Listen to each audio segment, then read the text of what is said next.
Pilipino ay ang pinakamasayang Pasko sa buong mundo. Kaya naman, sa kabila ng anumang pagsubok o pinagdadaanan, hindi may aalis sa atin ang magdiwang. Simple man ang pamamaraan. Bisitahin ang mga tanawin sa ating bansa.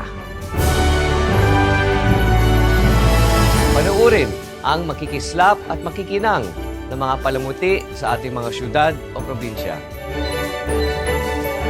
Dalawin ang mga magagandang simbahan. Kumain kasamang pamilya at mga kaibigan.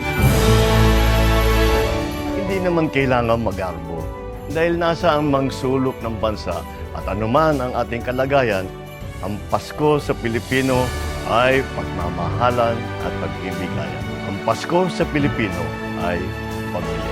Kami po ay bumabati sa inyo ng maligayang Pasko at manigong bagong taon.